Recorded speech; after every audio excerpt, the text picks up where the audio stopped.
Vocês lembram do Monark? Lembra que o Monark falou que tinha uma grana aí? Então, ó, tem uma especialista aqui falando sobre a fortuna do Monark. Bora ver isso. Vou falar do Monark. Houve uma treta. Qual que foi a treta aqui? Meu Deus, o homem tá lá em cima. Deixa eu mudar minha câmera de lugar. Ok, bora lá, continuar. Que Monark, como você sabe, ele tá sendo ali... Será que eu posso usar a palavra perseguido sem ter problema pra mim? Vamos dizer que ele está sendo olhado. Que ele está colhendo as consequências das suas ações. Certo, vamos dizer que ele está sendo olhado bem de perto, praticamente com olhos na nuca, entendeu? Porque ele mexeu com uma galera que normalmente não se mexe no Brasil na nossa democracia de baquelite. Sabe o que é baquelite? Baquelite é o nome de um plástico que ele parece metal, entendeu? Ele é um plástico muito denso, muito duro, ele substitui até algumas peças de metal, só que ele é um plástico que quebra.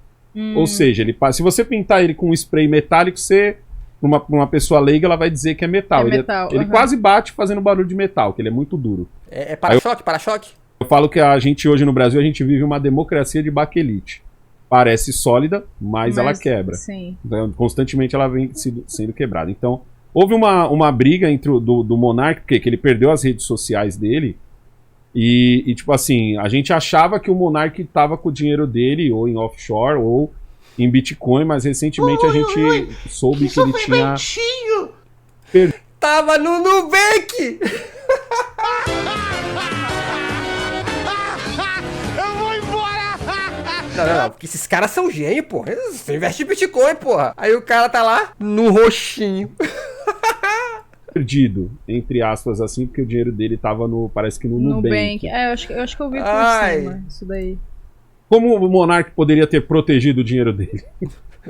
Cuidado. Tava no Nucoin. Cuidado com o que você vai falar, porque aí daqui a pouco vão dizer assim, então é a Nanda que Cara, está... assim, é o que a gente fala, blindagem patrimonial... Isso existe? Não existe. Exato, não. É onde eu quero chegar, Nanda. Não de maneira, como que eu vou dizer... Eu vou repetir o que eu disse aqui e os caras lá do YouTube dos shorts do YouTube ficaram me chamando de burro. Se o Monark tivesse botado o dinheiro dele no colchão, talvez tivesse salvado um pedaço aí. Sólida. É isso que eu quero dizer. Existe uma espécie de blindagem patrimonial sólida, a ponto de, tipo assim, o governo não ter como pegar nem por evasão de divisa? Assim... Colchão, amigo. Eu tenho certeza que o Monark tem mais de um quarto em casa. A polícia chega lá, os caras vão levar os colchão do cara? Não vão, pô. Eles vão desconfiar que tá no colchão. Excetuando o Bitcoin, tá? Que a gente entra aí numa outra esfera de carteira. Mas vamos falar de... Como é que é, Lari? Eu trabalho fazendo esses bloqueios. Eu trabalho no Serasa. de dólar, tá? O que a gente entende por blindagem patrimonial? Imagina uma cebola. Você vai... Porém, pode ser que o vídeo determine a piora da casa. Pois é, mas aí dava tempo. Tipo, porque, ó, vamos lá, vamos pensar aqui, ó. Atenção. Nossas mentes criminosas agora em ação. Vamos pensar. O cara deixou lá um pedaço no colchão. Aí, beleza. A partir do momento que a federal chegou e falou assim, bloqueou nas contas, ele já sacou. Tipo, tão de olho em mim. Então, eu já tiro esse do colchão e, ó, coloco em carne no açougue. Acrescentando camadas. É que nem blindagem de carro. Você também tem as camadas ali de proteção. Total, você não consegue. Por que você não consegue? Porque, óbvio, vamos supor que você tem um trust, por exemplo, você comete um não vou falar crime, um terrorista, não dá pra você garantir que esse dinheiro não vai ser acessado de alguma forma. Aquele país vai quebrar isso por causa do seu crime. Exato, porque vai entender que você é uma pessoa perigosa. É aí onde eu quero chegar. Então existe uma conversa entre países. Mesmo num paraíso fiscal. Existe o que a gente chama de troca de informações, troca bilateral de informações. Isso, mas é aí, isso que eu quis através de algumas estruturas, você consegue proteger mais o seu patrimônio. Então, por exemplo, um caso muito comum que a gente tem aqui no Brasil. O empresário que recebe uma causa trabalhista aqui. Aí ele vai lá, ele abre uma estrutura de trust no exterior.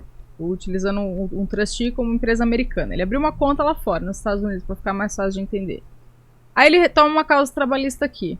O juiz aqui, para ele se comunicar para ele bloquear esse dinheiro que está numa outra jurisdição, ou seja, nos Estados Unidos, ele vai precisar mandar uma carta rogatória. Carta rogatória é o termo de comunicação entre jurisdições.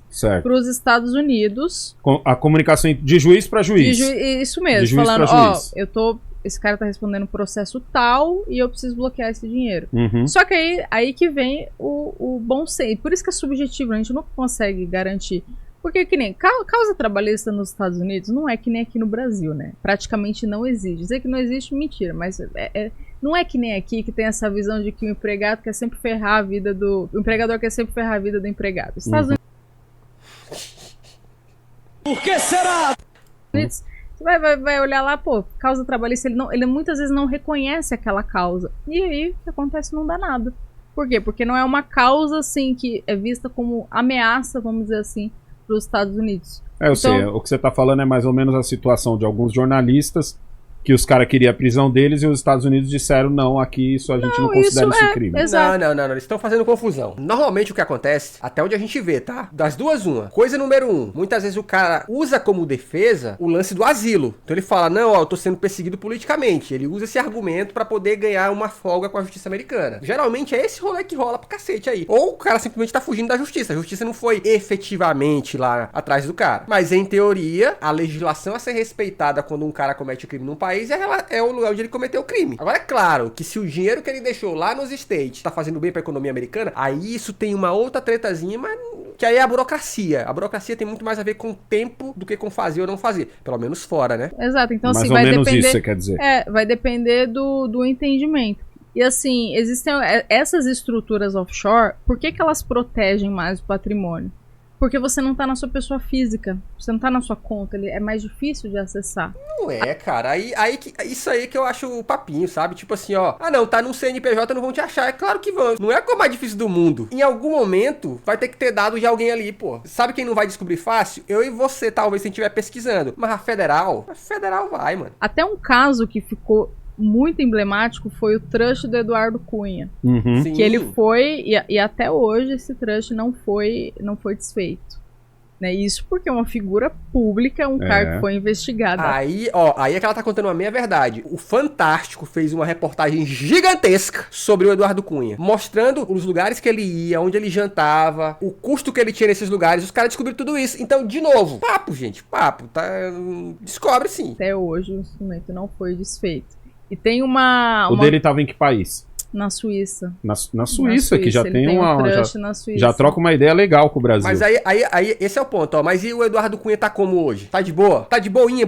Porque assim, ele é um político, vamos lembrar, né? Exatamente. O Eduardo Cunha não é falta de instrumento, é questão política, exato. O cara era um político. Tinha foro privilegiado, esses rolê todo. Então tem uma diferença. E o político tá pouco se fudendo com a opinião pública. A verdade é essa. Ele joga pra lá, joga pra cá. Até porque eles têm currais eleitorais tão gigantes dentro dos seus estados que beleza. Eu me sujei no cenário nacional, mas no cenário regional eu ainda mando. Deixa eu falar com isso pra vocês que não são do meu estado, eu sou do Pará. Se você é velho, você deve ter visto que nos anos 2000, talvez, acho que até 90 ainda aí, o Jader Barbalho foi massacrado em rede nacional. Foto e vídeo do Jader Barbalho descendo de avião da Polícia Federal algemadinho. Isso existe aí. Agora deixa eu te falar, você que tá fora do Pará, sabe o que manda na porra desse estado ainda? Os Barbalho, porra. Não é segredo pra ninguém. Então, irmãozinho, é diferente. Agora, voltando pro Monark, o Monark não é um político, meu amiguinho. Ele não tem influência na grande mídia, em algum nível. Então, ele é só o quê? Um mosquito tomando tapa.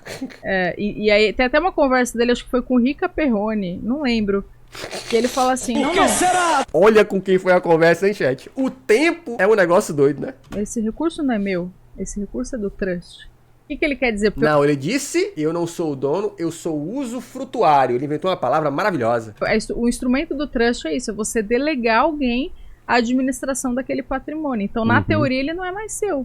Você tira o seu da reta. E aí, mas se um juiz achar que eu cometi um crime aqui no Brasil e... Achar não, querido. O juiz não tem que achar... Quer dizer, tem o Sérgio Moro, né? Que tem as convicções. Mas tem que provar, mediante as provas, de que aconteceu um crime.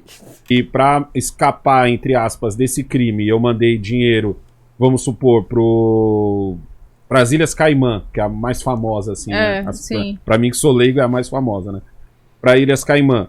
Então, pode acontecer do juiz daqui ter uma conversa com esse... Como é que você chamou? O trust. Não, não é o contrato, é... Carta rogatória? A carta rogatória. Ele pode mandar uma carta rogatória pras Ilhas Caimã, dizendo assim, ó, o Alessandro, ele cometeu um crime aqui no Brasil e de tabela, ele, pra se livrar um pouco desse crime, ele mandou o dinheiro do crime pra ir pras Ilhas Caimã, entendeu? Provado tudo isso, se as Ilhas Caimã olhar e falar assim, puta, aqui o Alessandro, entendeu, passou do limite. Como que funciona? Pode. Eles conseguem, falei, eles assim, conseguem trazer esse dinheiro? Aí consegue liberar. Aí vai depender do entendimento. Mas assim, historicamente, quando esse recurso não está na pessoa física, está num instrumento de trust, que é esse que o Eduardo Cunha tem. Peraí, quando você fala não está na pessoa física, significa que tem uma não empresa. Não é uma conta. Não necessariamente. Pode ser uma empresa, certo, ou pode ser um trust. O que é um trust, né? Acho que até Boa pergunta. Vou explicar isso. O trust não é uma empresa. É um contrato entre o settlor, o instituidor, a pessoa física, pode ser uma pessoa física, o trustee, que é uma empresa, uma companhia ou alguém que fica fora do país, e os beneficiários. Isso é um contrato. E por que trust? Por que esse nome? Porque historicamente foi um instrumento usado de confiança. Tipo assim, eu vou delegar para você o meu patrimônio. Historicamente foi assim. Só que hoje existem muitas modalidades de trust. Inclusive a pessoa, apesar de ter um trust, ela consegue movimentar os recursos, consegue resgatar o recurso, porque aí vai depender da forma como esse contrato é feito. E é fácil tirar esse dinheiro? É que depende do contrato, né? Por exemplo, no escritório a gente... É praticamente uma procuração, parece, né? A gente trabalha com... Eu tenho um trust com a mina. Trust. A gente oferece esse tipo de serviço. Quando o cliente precisa resgatar, tranquilo. Em vida é uma conta. Você tem uma conta ali, você resgata, usa, tranquilo. Você acha que porque agora eu volto até naquele assunto que a gente falou, por exemplo, uma quadrilha. Uma quadrilha vai lá e faz vamos falar do novo cangaço, porque agora tá na moda por causa do filme, da série e tal. Tá, aí o cara vai lá, sei lá, pegou... Exato, a questão é que o dinheiro tem dono independente do trust. Exato. Eu tenho uma pergunta, né? Existe alguma empresa séria, gente, assim, agora eu vou fazer uma pergunta aqui honesta, né? Vocês do chat aí que sabem mais do que eu. Mordi a língua. Ai. Ui, que sofrimentinho. Vocês conhecem alguma empresa séria que faz trust? Porque parece muito um instrumento, assim, escuso, não parece? Tipo assim, ó, aí, vamos defender. Não é? Me diz aí. Porque eu sei que as empresas sérias fazem aquele negócio de hold. Mas trust? Muita falcatrua. Posso estar enganado, mas tô aqui de orelhada junto com vocês. Ou 1 milhão no banco. Porque o meu raciocínio sempre foi assim, por que esses caras lavam dinheiro no Brasil ao invés de mandar lá pra fora e só resgatar quando eles precisarem? Você acha que é por causa disso? Porque o juiz daqui poderia falar assim, mano, esse dinheiro é o dinheiro de um assalto a banco. Tipo assim, é crime em qualquer lugar do mundo. Mas é que assim, hoje também não é tão simples fazer, por exemplo, fazer uma estrutura de a moça do outro dia, sim. Trust lá fora. Até a gente trabalha com o Trustee, que é essa companhia americana que eu falei. Sendo assim, meus queridos chat, Jogo do Bicho pode ser considerado trust? É por isso que a gente vai muito pra Miami. E quando a gente o Jogo do Tigrinho envia a documentação pro cliente, beleza, o cliente ele quer fazer, ele quer entrar na estrutura, o que ele faz? Envia a companhia, ela vai fazer um compliance, vai analisar, vai puxar a capivara do cliente. Certo. Então, primeiro requisito, se for político brasileiro, esquece. Jura? Não abre. Não abre. Por quê? Por que será? Você tá de brincadeira, cara, a gente tá mal falado assim lá fora? Não abre. E foi... a gente já trabalha com a companhia há um tempo, já foi depois do caso do Eduardo Cunha. Porque começou a dar muita notícia em relação a trust, isso aí é coisa de bandido, isso aí é coisa de político, coisa de não sei o quê. A companhia falou, não, político brasileiro não abre. Porque... Peraí. Porque realmente deve estar no nome do político brasileiro, né? Ele deve abrir mesmo qualquer coisa no nome dele. Deve ser, né? Já teve caso de deputado querer ser cliente nosso, a gente tentar, a companhia não tem Eu ouvi na PAN que, por exemplo, se você tem ligação com algum político, é difícil até você conseguir crédito no Brasil. Olha que frase maravilhosa. Eu ouvi na PAN. Então, tem algumas instituições que barram por causa disso. Que fala que você tem ligação com o político. Por que será? Não consegue... Por que será, hein? E aí, o que eu ia falar dos bandidos é a mesma coisa. Teve um cliente nosso que o nome dele, eu não vou falar o nome dele, mas ele era, sei lá, Roberto Jefferson, Sanches, coisa assim. O que aconteceu? A companhia, na hora que foi analisar o documento... É um nome fictício, viu, Roberto Sanches? Não é o nome. Às vezes tem um Roberto Sanches que assiste aqui. A gente. Exato, você tem que declarar que a pessoa é politicamente exposta. É um nome fictício, não foi você. Entendeu? Cara, a companhia analisou e achou uma notícia de um traficante no Rio de Janeiro com o mesmo nome, né? Tem até o nome homônimo, né? Que chama. Homônimo. Aí, o que a gente teve que fazer? Teve que provar que o cara morava em Londres há 15 anos E não tinha nada a ver com não aquilo. tinha nada a ver, mas assim, por isso que eu falei assim, não é tão simples. Peraí. Deram um Google na pessoa e falaram, apareceu aqui. Que trabalhinho paia, né, bicho? Não, porque desse jeito, gente, ó. Hoje as companhias sérias que trabalham com investimento offshore, elas fazem essa análise. E de verdade, elas não estão erradas, não. Tem que fazer. Porque tem muita falcatrua no mundo. Tem que ter essa barra. Às vezes o cara tá escondendo um dinheiro que é, sei lá, de um crime, alguma coisa. É ruim até para a própria reputação da empresa. Mas aí que tá. Olha, eu abro um esquema que você pode guardar o seu dinheiro de um jeito muito diferentão. Você realmente acha que você tá atraindo quem? Eu realmente tô curioso. Então tem essa trava mesmo. Agora, deixa eu te fazer uma pergunta. Assim, a gente pegando até o gancho do próprio Monark mesmo e de outras pessoas que estão tendo contas bloqueadas e tal. Aí o cara foi lá e suspeitou que bloqueariam a conta dele. Ele tinha uma grana no banco, aí ele foi lá e falou, rapou a conta do banco e comprou de Bitcoin. Ou seja, ele ficou só com o dinheiro de viver, entre aspas. E o nome dele, e essa pessoa era nada mais, era ninguém mais, ninguém menos que ele. Chico Moedas. Normal. O governo consegue de alguma forma, sei lá, vou apreender seu celular. Como você disse, você falou que tem a sua conta aqui no celular, entendeu? O governo consegue chegar e falar assim, vou apreender seu celular, porque eu sei que no seu celular você transformou seu dinheiro em Bitcoin. Consegue. Fácil. Consegue até roubar fisicamente a carteira, porque a gente tem as carteiras físicas, né? Exato. Gente, a gente assistiu isso em série. O cara que sai da prisão, que aí o guarda da prisão toma aqui, ó, o relógio que você chegou, a carteira e o celular. É a coisa mais fácil do mundo. O Monark não compra Bitcoin na feira, né? Não vai ali na feira escondido e fala, alô, maluco, me passa os Bitcoin aqui. Não. Geralmente ele vai numa dessas XP da vida, assim, tem essas empresas, né? Essas wallets, que vai ter lá uma carteira, que ele vai ter uma conta lá, com senha, piriri, pororó. Não é, porra. É tipo um pendrive, certo, né? Que você coloca. Isso eu já tem vi. uns modelos, né? Tipo Trezor, Ledger.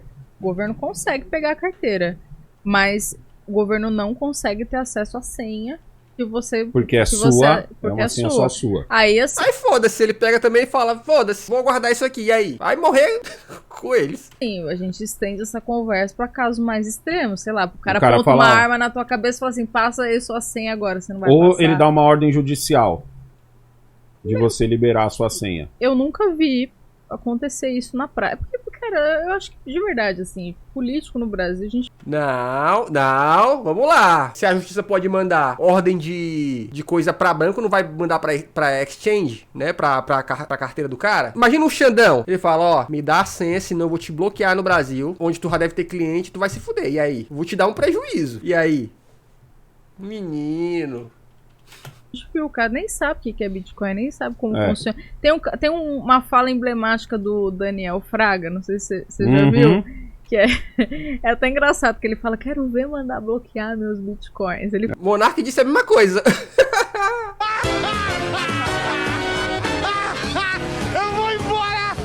Fala isso, tipo, debochando, porque... E ele fala isso lá atrás, hein? Nossa, quando o Bitcoin era coisa de maluco. O cara foi um visionário nesse sentido. Lá atrás. A gente tá falando quando o Bitcoin, sei lá, tava ali 5, 10 reais. Tanto que ele sumiu. Ele sumiu. Ele nessa época, a gente não tá falando do Daniel Fraga agora. Ele é libertário raiz mesmo. É o libertário raiz. Ele é. Então, assim, mas respondendo, né, o governo ele pode até pegar o celular, pode até pegar o seu dispositivo ali, mas a senha o governo não tem. Aí vai depender do cidadão passar. Eu consigo ter acesso por outro lugar? Sem a por exemplo, o cara foi lá, eu tinha carteira no celular. Então aí o governo foi lá, pegou meu celular e tal, perdi meu celular pro governo, ou seja, entre aspas, perdi minha carteira. Eu tenho acesso a essa carteira por outro lugar? Se você deixar a sua chave, por exemplo, no bloco de notas do celular, aí o governo teria acesso. Agora, se você deixar offline num papel escrito, não. Mas é o que eu tô falando, assim, Olha as estratégias. Cadê a Yara? Yara, só estrategista aqui. O governo pode vir apontar a arma na sua cabeça e falar, cadê a senha disso daqui? Aí você não vai passar. É subjetivo, é complicado. Aí, ó, ela fala assim, o governo botar a arma na sua cabeça, a arma é assim, ó, tu vai tomar tantos milhões de multa ou tu pode ser preso. Mas se tu quiser, tu pode fazer um acordo. Você entrega isso aqui tudo e vai ter uma pena atenuada. E aí? Fala exatamente. Isso. Assim, na teoria não tem acesso, mas por meio do uso da força, né? O governo pode exigir isso. O nome disso é Estado. E as outras criptomoedas? Porque o Bitcoin ele é o mais famoso, entre aspas, né? O mais antigo. Eu posso dizer que ele é o primeiro? Ela é a primeira criptomoeda mesmo, assim? Mas as outras a gente chama de altcoins, né? De alternative coins. Assim, o Negão, eu não gosto muito, porque eu acho que elas são muito ainda especulativas, sabe? Bitcoin não é especulativo. Cópias? Não necessariamente. Às vezes tem até uma aplicação diferente do Bitcoin, mas é especulação. É tipo assim, eu vou comprar pra subir, eu vender. Exatamente como o Bitcoin. Agora, altcoins que tem de fato um projeto sério, alguma coisa que vai pra frente, eu não conheço nenhuma, assim. E eu já arrumei treta com uma galera que pensa diferente. Não, mas veja que essa altcoin tem futuro. E beleza, tomara que tenha, tomara que eu esteja errada. Tomara que, tomara que você seja o novo Daniel Fraga. Tomara que eu esteja, tomara que esse mercado desenvolva, mas eu vejo muito interesse da própria empresa que emitiu aquela criptomoeda, aquela altcoin, interesse daquela de ganhar dinheiro. Eu fui um cara que riu do Daniel Fraga. Você Sério? vê, quando eu falo assim que eu tô na internet desde 2007, eu tô desde quando era mato. Mas quando que você conhece? Meu amigo, quem nunca pegou um Uber que o motorista fala pra você assim, ó, eu tinha bitcoins. Quando ele começou a falar de Bitcoin. Eu falo assim, caramba, mano, um menino tão inteligente que nem esse tá caindo em esquema de pirâmide, mano, coitado. Caramba. Tá ligado? Porque era muito difícil, porque assim, não existia ainda banco digital. Não, ou se existia, a gente não tinha acesso, ou se existia, eu não vou falar... Não vou cravar que não existia banco digital, mas assim, se existia, a gente não tinha acesso. Então, quando ele começa a falar de Bitcoin e começa a explicar, porque assim, várias pessoas já tentaram me vender pirâmide. E quando eu ouvia ele falando... É o Brasil, né, cara? Eu pensava assim, puta merda, mano, pô, um maluco tão inteligente, velho, vai cair numa... Não, ele, vai dar uma ele moscada é muito que nem inteligente essa. mesmo. Ele é libertário, ele então, raiz hoje mesmo. a gente olha, né, e fala, caraca, Daniel estava certo. Entendeu? E tem vários vídeos dele, assim, eu acho engraçada a personalidade dele, que você vê vídeo, tipo, dele dando banho na cachorra dele, assim. Ele era, foda-se, cara, meu canal é meu, eu vou postar o que eu quiser. Teve uma Ele era foda-se que dava banho no cachorro. Na época que mandaram tirar o vídeo dele do ar, aí ele falou, eu posso tirar meu vídeo, mano, mas e aí? Exatamente, os primeiros que entram no esquema são os que ganham dinheiro. No momento que eu postei na internet... já está descentralizado, já está descentralizado, vai sim. ficar pra sempre aqui. Não, mas vocês não podem fazer nada. O que é mais icônico é quando acho que é a Receita Federal que vai na casa dele, ele tá filmando, aí ele começa a discutir, fala, cara, eu pago o seu salário. O que você tá falando? Eu pago... Aí o oficial fala assim, oi Daniel, tudo bom? Ele, não, tudo bom nada. Esse vídeo dele é muito bom. Ai, tá lá, né? Só esse, se inscreve no canal, porque aqui tem vídeo todo dia.